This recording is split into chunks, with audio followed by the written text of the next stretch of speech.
Fim do mercado retrô, batendo a real. Apareceu esse vídeo aqui do Velbis, né? Do Velberinho. Vamos ver aqui. Eu tinha ouvido a galera comentar um pouquinho do mercado retrô esses dias aí, que, sei lá, tá em crise, não sei, Desça vamos nos ver. portais dimensionais e bote os monstros para correr neste RPG de ação com gráficos lindíssimos. pera aí, Venda uma tudo pulgazinha. o mais rápido possível. Mas venda pra mim, eu pago baratinho, mas compro de você pra revender depois bem mais caro, tá? Zoeira, eu não tô comprando nada não. Fiquem com suas coleções e fiquem sossegados. Mas eu queria fazer um vídeo aí falando Essa música é absurda de sobre Top Gear. um pouco do que tá sendo muito comentado ultimamente nos canais de colecionismo aqui do Brasil, principalmente. Tá tendo muito vídeo falando sobre o estouro da bolha do retro game, que os lojistas não estão conseguindo vender, ninguém tá conseguindo comprar porque tá muito caro. E eu tenho algumas opiniões sobre isso daí que tá rolando, sobre esse tipo de conteúdo. Mano, eu queria colecionar mais coisinhas aqui, mas eu tenho pouco espaço, aí eu falo, pô, não vou, tá ligado? Não vou. Vai ser no emulador mesmo. E já vou adiantando que eu não tô farpando ninguém, não tô criticando ninguém especificamente, apesar que eu vou fazer tudo isso daí, mas não vou citar nomes. O que acontece é que, como eu sou influenciador, eu tenho uma visão diferente do que os outros influenciadores falam por aí, beleza? Então, pra começar, eu já fiz aí um vídeo uma ou duas vezes falando sobre essa histeria de estouro da bolha de retro game, de fim de colecionismo e tudo mais, que aconteceram já outras vezes no passado, e volta e meia aparece esse monte de conteúdo novamente. Principalmente depois da pandemia, que foi um período que muita gente começou a colecionar, porque tava em casa, ficou carente, lembrando do passado, essas coisas, né? Foi batendo a nostalgia e querendo resgatar aquelas coisas das antigas, principalmente videogame. Deu um boom de colecionismo, não só nos videogames, mas vários outros hobbies aí também. E depois que deu uma baixada nesse grau aí, consequentemente, o pessoal foi fazer outras coisas da vida e ir largando esse hobby. Se você for ver, por exemplo, canais de quadrinhos, eu acompanho alguns, também vai ter um monte de vídeo falando que o pessoal não tá mais comprando, que estourou a Curioso, efeito curioso isso aí. Não imaginava que tinha uma pequena bolha pra estourar. bolha, Assim. não sei o que, e tudo quanto é hobby, assim, vocês vão ver alguma coisa do tipo. Também tem questões sociopolíticas e econômicas, né, que tá acontecendo muita coisa no mundo ultimamente, tá quase estourando uma terceira guerra mundial aí, maluco. Você acha que a galera vai ficar comprando videogame antigo aí, sendo que pode qualquer hora sair voando bomba atômica pra tudo quanto é lado? Tem essas coisas aí, mas tem questões econômicas também, não só no Brasil, mas em vários países aí do mundo. Mas no Brasil o negócio tá feio aí também, né? Eu acabei de ver nas redes sociais, postaram uma foto do mercado vendendo um café pilão por R$45. Tá foda, mano. Mano, esses dias eu trouxe... Nem tá aqui ele. O vídeo lá no canal principal do consolinho, né? Mano, o consolinho ele tem um preço legal, tá ligado? Eu acho que ele custa 300, se eu não me engano. Acho que é, 300 ou quase 400.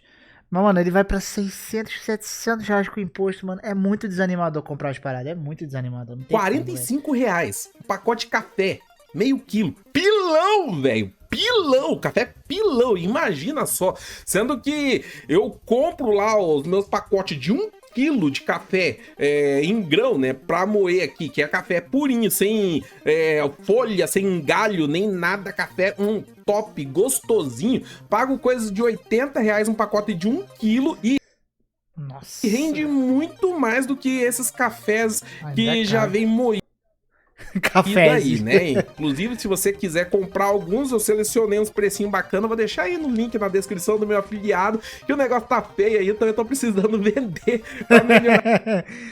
Eu até olharia, eu não gosto de café. Cara, eu odeio café. Eu só tomo café com leite. E eu tenho. E o café que eu tomo aqui é com aquela maquininha, né, de expresso. Então eu compro geralmente ou café com leite, ou cappuccino. Mas café não. A receita não do canal. Mas é isso, eu tô fazendo um vídeo de retro game, acabei vendendo café aí, porque eu não vendo especificamente retro game aqui, porque eu até tenho vários itens aí que eu fui acumulando conforme foi passando o tempo, e muita coisa que eu não tô usando. Pô, esse Famicomzinho aqui, cara, eu achei faz mais muito sentido pra mim. lindinho, velho. Eu tô desapegando, eu tô vendendo, mas eu tô vendendo aos pouquinhos. Tô vendendo aos pouquinhos e eu nem anuncio aqui no meu canal, porque eu não quero que a minha influência como influenciador seja usada para esse tipo de coisa, entende? Se eu começo a vender as minhas paradas aqui no canal, sei lá, fazer uma live de venda. Aqui, ó, pô, ele é muito lindo esse Famicom aqui, japonês, o pessoal vai começar a falar, olha só, o Velberan começou a meter o preço aí nas coisas dele, tá furando os olhos dos inscritos, essas coisas, então eu não faço bem a... E quando você é influenciador, tipo, você vai ter um público maior interessado em comprar, você consegue ainda pedir um precinho um pouquinho mais alto. E aí a galera fica maluco, mano, não tem como. Né? Porque você vai acabar tendo muita demanda se você abrir uma live vendendo um Game Boy Color. Tipo, se um cara que não tem canal, ele vai colocar um Game Boy Color pra vender no Mercado Livre, vai ser mais difícil ele vender. Então ele tem que fazer um preço normal ali, um preço justo, né? Agora, se você tem um público gigante, tipo, o Valberan que tem um público gigante de retro game, pô, ele pode cobrar um pouco mais caro aí se ele quiser. Mas pra não ter esse estresse, né?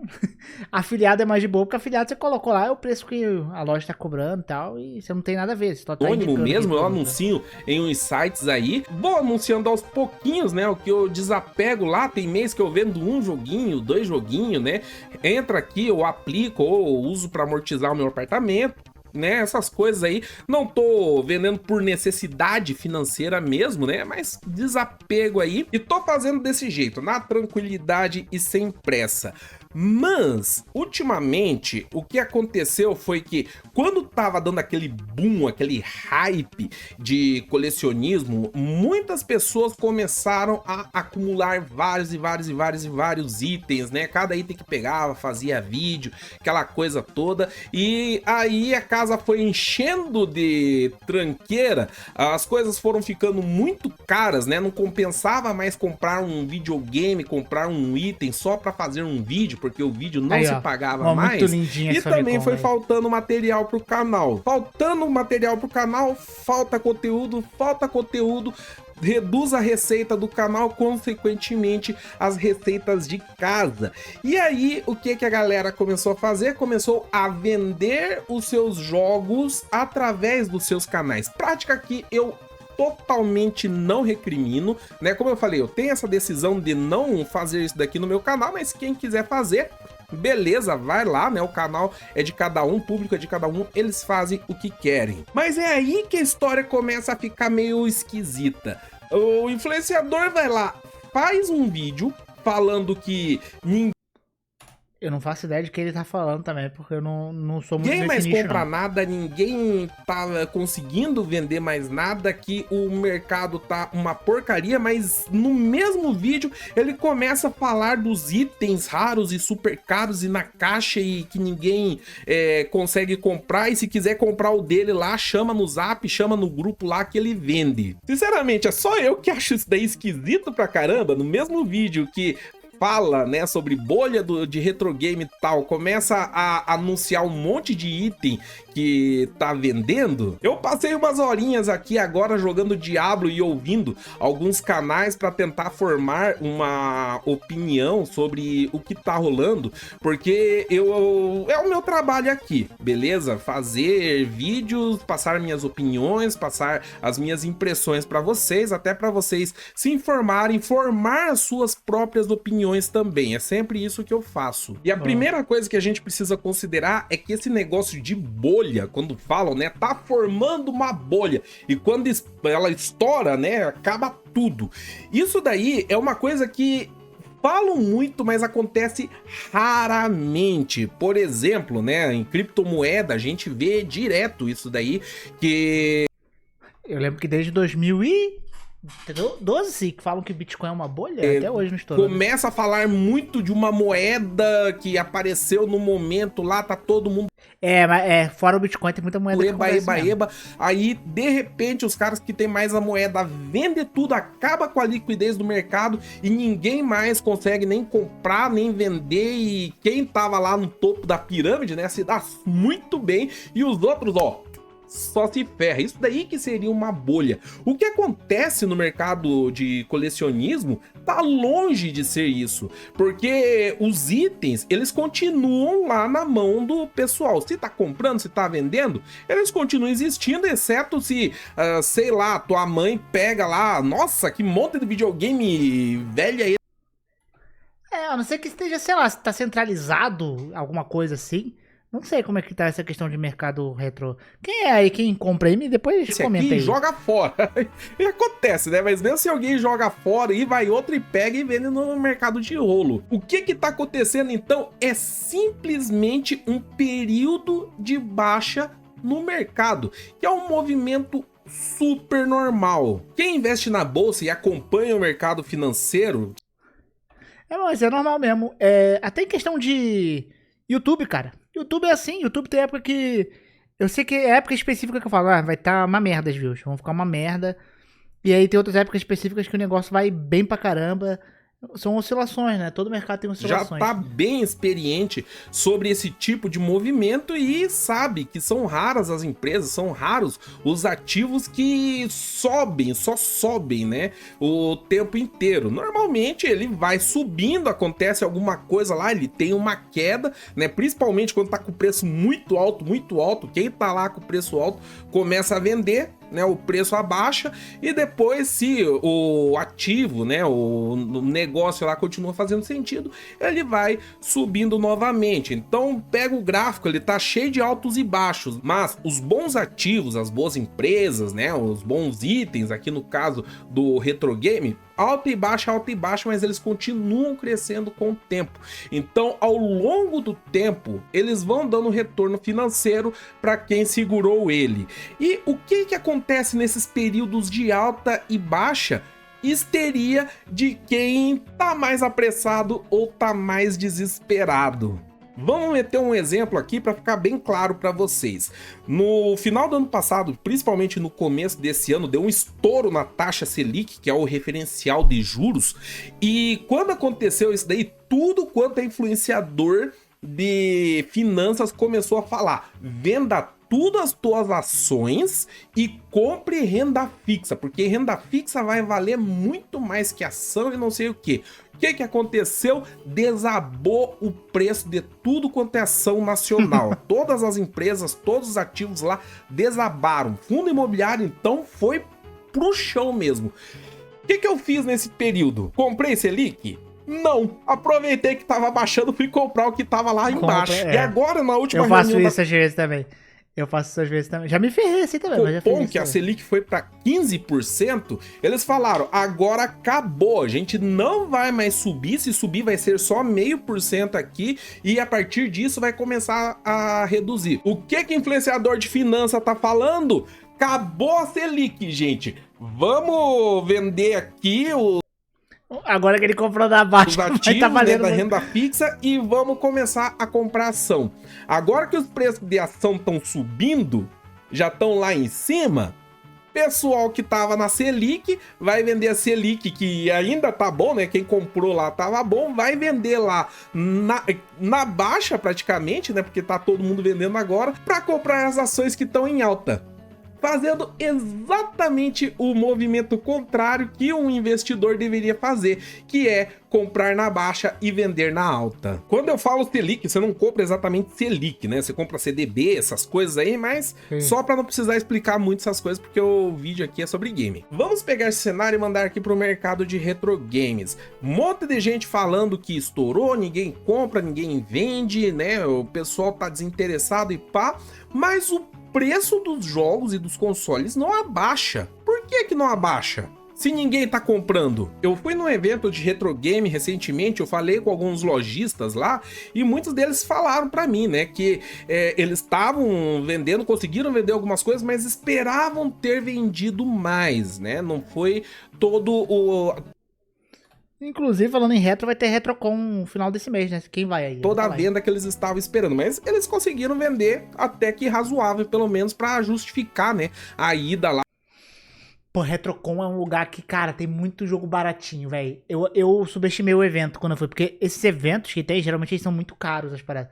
Na RetroCon, cara, eu consegui comprar muito joguinho de PlayStation 3 ali bom, Qual que foi que eu peguei? Eu acho que eu peguei o Metal Gear, o Metal Gear Rising, tô vendo aqui, o Resident Evil 5, tudo de Play 3. Mano, acho que eu paguei 20 ou 15 reais, mas foi muito bom o preço dos negócios. É difícil, né? Que geralmente nesses eventos você encontra um negócio caro. Na RetroCon do ano passado foi muito bom. Tomara que esse ano seja assim também. Eu achei que foi um dos poucos eventos que eu fui assim, que o preço, eu pude falar que o preço é justo. Porque evento, geralmente, o preço é muito inflacionado. É muito difícil você conseguir pagar bem em evento. Geralmente você olha no evento, você olha na internet, às vezes na internet tá em conta, ou tá um preço parecido, né? Mas você achar um negócio e fala, nossa, isso aqui realmente, nossa, me dei bem. Tá? É muito raro acontecer em evento. Na RetroCon, cara, foi muito tranquilo isso acontecer. Não era um negócio, ai, nossa, que achado. Era um negócio meio comum. Achei da hora isso. Claro que tem os consoles mais raros, paradas mais raras, que são bem caros, né? Mas aí você tem essa questão toda de raridade também. Eu lembro que toda a estante que tava... Foi engraçado, porque, tipo, a galera ia comprando. Aí começava a secar, né? E ficava muito FIFA. Mano, os FIFA, acho que... Os FIFA era mais barato ainda, porque, pô, ninguém queria FIFA 20, FIFA 19. Tinha muito FIFA, muito COD, né? Muito jogo repetido que acho que ninguém ligava, porque já acabou, já, né? São jogos que vão atualizando. Eles ficavam muito baratos. Aí só começava a sobrar eles nas prateleiras, era engraçado. Eles tiraram pra vender no evento. E enquanto tem um monte de gente falando aí que ninguém compra, ninguém vende, o que eu vejo é um monte de loja abrindo. Várias pessoas entrando no mercado, entrando no comércio aí, como loja mesmo, inclusive, né, como eu falei, influenciadores que estão virando lojistas, fazendo lives, vendendo itens. É curioso isso, cara, curioso. Eu não tenho nada pra vender pra fazer live não, galera. Vou fazer uma live vendendo meu corpo. E tudo mais. Então, como que o mercado que tá em baixa gera tanto negócio novo assim? Se tivesse tão ruim quanto falam, ia estar um monte de gente despejando item no mercado aí, vendendo barato mesmo, né? Eu tô falando dos lojistas. Vendendo item, o lojista ou quem tem desapego pra fazer, né? É porque, vamos lá. Se você tem pouco comprador, você não tem o luxo de você vender um item muito caro, porque ele vai ficar estagnado lá. Então, o que iria acontecer era justamente os caras baixando o preço, né, pra tentar vender mais, né? Se não estão precisando necessariamente fazer isso, tá vendendo um pouquinho menos e tal, mas não tá precisando é porque não necessariamente tá tendo uma crise, né? Ia tá vendendo mais barato. Mas sou totalmente leigo, tá, galera? Eu não tô comprando nada retro agora, assim. Uma coisa muito esporádica, outra que eu vejo, legal, eu gosto desse jogo, quero. Pra vender logo, porque lojista tem que pagar aluguel, tem que pagar funcionário, tem que pagar conta, um monte de coisa lá. Se não tá entrando grana, como que eles vão fazer? Como que eles vão sustentar o mercado? Ia forçar o preço pra baixo. Não é o que tá acontecendo. Eu mesmo, nos itens que eu tô vendendo, por exemplo, um jogo lá que, será que eu vendo isso daqui? Daí eu fui ver o valor lá, tava 50 reais, assim, eu vi gente vendendo por 50 reais. Eu pensei assim, por 50 reais eu não vendo. Prefiro ficar com meu joguinho aqui parado pegando poeira e deixo meu joguinho parado pegando poeira lá naquele preço, não quero vender, então deixa aqui. Agora, se eu tivesse comprando para revender, eu ia comprar esse jogo aí a 50 reais, ia segurar aqui na minha casa, quando o preço dele subisse, eu revendia ele e gerava um lucro. Então é mais ou menos esse o movimento que acontece. Quem pega para revender não vai comprar basicamente um investimento em criptomoeda livre, no preço aí do olho da cara. Não, eles vão pegar lá o sujeito que engravidou a namorada e tá tendo que vender tudo agora para comprar fralda. Acontece, né? A pessoa quer vender tudo. Aquele clássico meu amigo vai ser pai, e aí, que você tá querendo quanto no seu princípio agora? No preço do desespero. Quem tem grana pra investir, compra o lote de uma vez, né? O desesperado vai lá, embolsa e resolve o problema dele. Teve o fulano lá, né, que tá devendo pra agiota, tá pagando R$1.000 por dia só de juros, vende a coleção pra conseguir abater um pouco isso, pelo menos, e a agiota não quebrar as pernas dele. Pois é. Tá lá a pessoa que tem a grana no momento para comprar baratinho e vender num preço mais alto. É o comércio. Eu mesmo não tô vendendo meus itens para comprar crack, então tô vendendo sem pressa aí, no meu tempo, na tranquilidade, não tô metendo a faca também, né? Coloco um preço aí que eu acho que tá legal pro mercado, vendeu, não vendeu, fica aqui. Mas a moral da história é, o mercado não tá feio do jeito que estão falando. Eu até fiz uma enquete aqui agora na guia comunidade do canal. Inclusive, se você não tá inscrito no canal, já se se inscreva, ativa o sininho aí para ser notificado quando a gente fizer vídeos novos, beleza? Que além dos vídeos que eu faço aqui, tem as lives também, que eu tô sempre batendo um papo aí com vocês, jogando algumas coisas, e também tem a guia comunidade, que de vez em quando eu coloco algumas enquetes, coloco algumas informações, algumas coisas bem bacanas, quando é mais rapidinho, eu mando lá. Claro que, para quem não participou da enquete na guia comunidade, já responda aí nos comentários. Você parou de colecionar videogame? Continua guardando, continua comprando, ou vendeu tudo, nunca colecionou? Deixa um comentário aí pra nós que eu vou mostrar agora como que foi essa enquete aqui. Das 560 pessoas que responderam até agora, faz pouco tempo que eu postei, Eu tô aqui, nunca colecionei. 63% delas nunca colecionaram, então elas acabam não contando para o mercado, porque elas nunca foram colecionadoras, não tá tendo uma saída delas, beleza? Então, dos que tem aqui, apenas 15%, quase 16%, venderam tudo nesses últimos tempos, beleza? Deu lá, desistiu da coleção, não quer mais saber, acabou com a coleção. 16%, 44,7% mantém a coleção, só que parada, né? Eles não estão mais comprando, mas também não se desfizeram da sua coleção. E 39,5% estão comprando.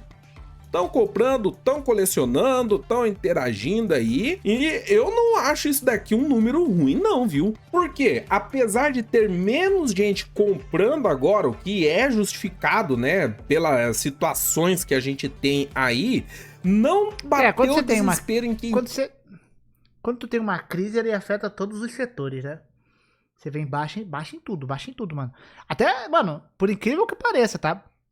Se tu tem uma crise... Até pra a gente que vive de AdSense, que tem muita gente que fala isso, YouTube ganha em dólar e tal, mas quem paga os anúncios, galera, são os anunciantes, eles pagam em dólar. Então se o dólar, por exemplo, tá muito alto e tal, a gente tem menos anúncios, então a gente ganha menos também proporcionalmente. Tanto que se o dólar hoje tivesse metade do que tá valendo, provavelmente meu AdSense seria quase o dobro do que eu ganho hoje, porque... teria mais pessoas colocando mais anúncios. Tem os itens e tá despejando no mercado. Se fosse a bolha, o desespero todo que estão falando aí, a galera ia estar desovando, ia estar jogando, vendendo a preço de banana, que nem foi lá no final dos anos 90, comecinho dos anos 2000, que tava fechando locadora, tava gente jogando fora, né, os jogos, ou vendendo super barato, né, aquilo lá daria para considerar um estouro de bolha, mas foi principalmente do período de locadora, não tem nada a ver com o cenário que a gente tá tendo agora. Então, muito cuidado analisando o que você vê por aí, né? Não tome decisões precipitadas. Se fizer sentido para você vender sua coleção, às vezes você tá com alguma necessidade financeira, vai lá, velho, venda, resolve tuas pendências lá, né? Muito melhor você ficar sem coleção do que devendo pra agiota. Por exemplo, eu já passei por período que eu tive que vender minhas coisas, minhas coleções para botar comida na mesa da minha família. Me dói de pensar, né, que nossa, as coisas que eu vendi lá no tempo hoje valorizou para um caramba. Eu estaria rico hoje se eu tivesse mantido tudo aquilo, né? Mas eu penso, que bom que eu tinha aquelas coisas lá para vender naquele período para não passar necessidade, para minha família não passar necessidade. Então, não pense duas vezes. Sobre isso daí, ó, manda ver. Agora, se você tá pensando em vender porque estão falando de bolha, estourando bolha, reavalie um pouco e não venda no desespero, não venda a preço de banana só porque tá rolando uma histeria coletiva aí. E muito cuidado com opiniões de influenciadores digitais. Eu me enquadro nessa categoria, eu tenho uma responsabilidade de passar um conteúdo bom para vocês que vão não só entreter, né? A gente também aqui faz entretenimento, mas que vai te dar base para tomar boas decisões na sua vida. Mas a real é que influenciador digital ganha para fazer propaganda, ganha para influenciar o mercado. Então pense um pouquinho sobre isso antes de tomar uma decisão baseado em influenciador digital, principalmente nesse período aí que tá difícil fazer conteúdo para internet, muita gente fazendo, as visualizações gerais dos vídeos aí deram uma caída braba ultimamente, o que acabou impactando na receita de muito influenciador digital, que daí tem que fazer outras coisas, outros malabarismos aí para completar a renda, né? Então a sugestão que eu dou para vocês é: sempre pondere bem antes de tomar alguma decisão baseado no que você vê na internet. E eu me incluo nisso daí também, tá? Eu dou as minhas opiniões, eu tento ser o melhor e mais sincero possível. Eu sempre falo isso, né? É bom você sempre ver mais de uma opinião. Principalmente ver opiniões opostas, é sempre interessante. Por mais que você, eu concordo com essa opinião X, vê uma opinião oposta também, às vezes é interessante, mesmo que seja realmente pra discordar, mas assista. Eu acho que é um negócio que é sempre interessante a gente fazer. Eu sempre faço isso, inclusive. Pra vocês, mas sempre posso faço, falar alguma geralmente groselha, né? Eu posso passar alguma opinião equivocada aí. Acontece, né? Já aconteceu e pode acontecer no futuro também. Então, mesmo pra mim aí, eu tô me incluindo nessa, beleza? Sempre ponderem bem antes de tomar alguma decisão grande que vai mexer com o teu bolso, vai mexer com as tuas coisas. E pra encerrar, eu quero falar brevemente sobre o canal Dinossauro Games, que ele também era um influenciador, quer dizer, continua sendo, né? Um influenciador de retro game, tinha uma coleção.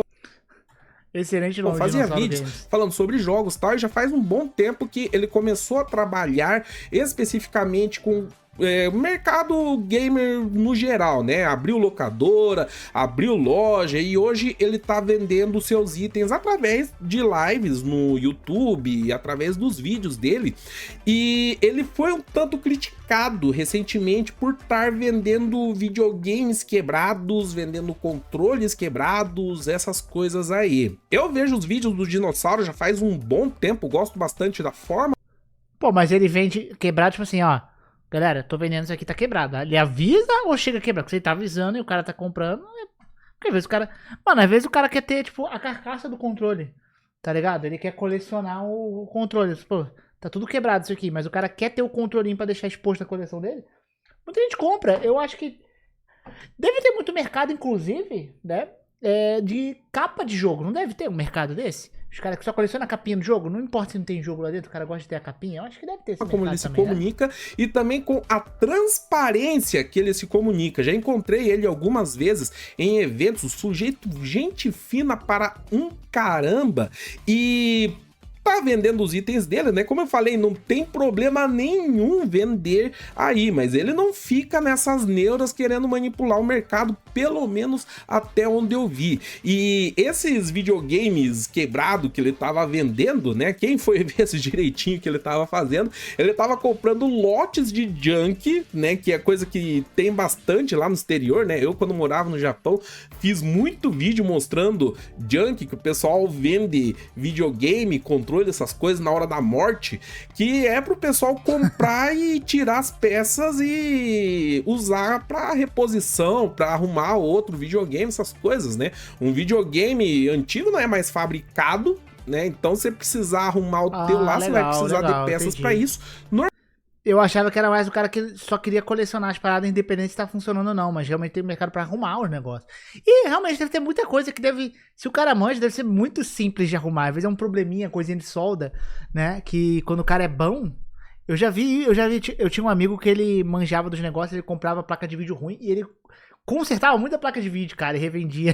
Normalmente era bizarro. Junk serve justamente pra essas coisas. E ele vende falando que é junk, né, que é produto estragado, fala qual é o defeito dele e bota preço de produto estragado, que é muitíssimo abaixo do que você pagaria num console inteirinho funcionando num estado bom, beleza? Então eu acho que o Dinossauro Gamer, né, não tô falando dos lojistas, beleza? Lojista também tem muito canal bacana que faz live assim super transparente e tal, mas entre os influenciadores que estão vendendo itens também, eu acho que o trabalho do Dinossauro Gamer é um trabalho para usar de exemplo sobre transparência nessa hora de influenciador ir vender na internet, tá ok? Então é isso daí, espero que vocês tenham gostado, deixem um comentário para nós, eu vou ficando por aqui. É isso, né, galera? É isso. Não está tendo crise e... É nóis. Vamos ver o que eu vou achar na Retrocon dessa vez. Eu provavelmente vou comprar só se eu achar coisa de R$ 20.